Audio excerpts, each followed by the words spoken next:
ইতালির 2026 সালের সিজনাল এবং নন সিজনাল ভিসার ডিক্রেটো ফ্লাসি আবেদন এবং নুল্লা অস্টা নিয়ে বেশ কিছু সুখবর এবং গুরুত্বপূর্ণ আপডেট রয়েছে।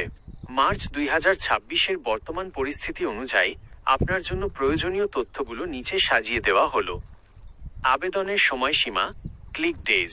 2026 সালের কোটার জন্য প্রধান আবেদন প্রক্রিয়া বা ক্লিক ডে ইতিমধ্যেই সম্পন্ন হয়েছে। তারিখগুলো ছিল নিম্নরূপ: 12 জানুয়ারি 2026 সিজনাল কৃষিকাজ, সিজনাল এগ্রিকালচার। 16 ফেব্রুয়ারি 2026 নন সিজনাল বা স্থায়ী কাজ, নন সিজনাল সাবঅর্ডিনেট। 18 ও 20 ফেব্রুয়ারি 2026 পারিবারিক সহায়তা কর্মী এবং অন্যান্য বিশেষ ক্যাটাগরি। 2. নুল্লা অস্টা পাওয়ার সর্বশেষ আপডেট। যারা গত জানুয়ারি এবং ফেব্রুয়ারিতে সফলভাবে আবেদন করেছেন তাদের জন্য সুখবর হলো দ্রুত প্রসেসিং।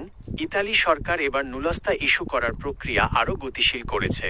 আগের তুলনায় অনেক কম সময়ে, সাধারণত 30 থেকে 60 দিনের মধ্যে নুলস্তা আসার সম্ভাবনা রয়েছে।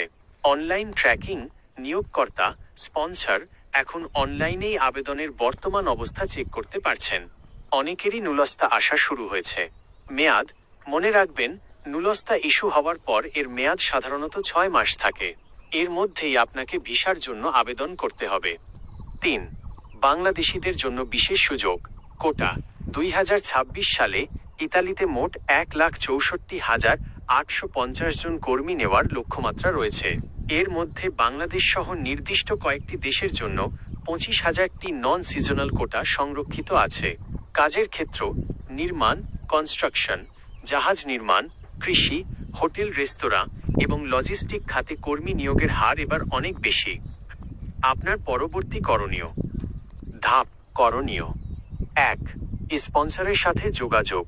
আপনার নিয়োগকর্তাকে জিজ্ঞাসা করুন আবেদনটি সেন্ড স্ট্যাটাসে আছে কিনা এবং তারা কোনো আপডেট পেয়েছে কিনা। 2. নুলস্তা সংগ্রহ। নুলস্তা ইস্যু হলে সেটির অরিজিনাল কপি বা ডিজিটাল কপি সংগ্রহ করুন। 3. VFS appointment. নুলস্তা হাতে পাওয়ার পর যত দ্রুত সম্ভব ভিএফএস গ্লোবাল থেকে ভিসা সাবমিশনের জন্য অ্যাপয়েন্টমেন্ট বুক করুন। 4. পাসপোর্ট ও ডকুমেন্টস। আপনার পাসপোর্ট যেন অন্তত 2 বছর মেয়াদি হয় এবং প্রয়োজনীয় পুলিশ ক্লিয়ারেন্স রেডি রাখুন। সতর্কতা: নুলস্তা ছাড়া কাউকে অগ্রিম বড় অঙ্কের টাকা দেবেন না। নুলস্তা পাওয়ার পর ইতালির সরকারি পোর্টালে সেটি যাচাই করে নেওয়া বুদ্ধিমানের কাজ হবে। আপনি কি ইতিমধ্যে আবেদন করেছেন নাকি নতুন করে আবেদনের উপায় খুঁজছেন?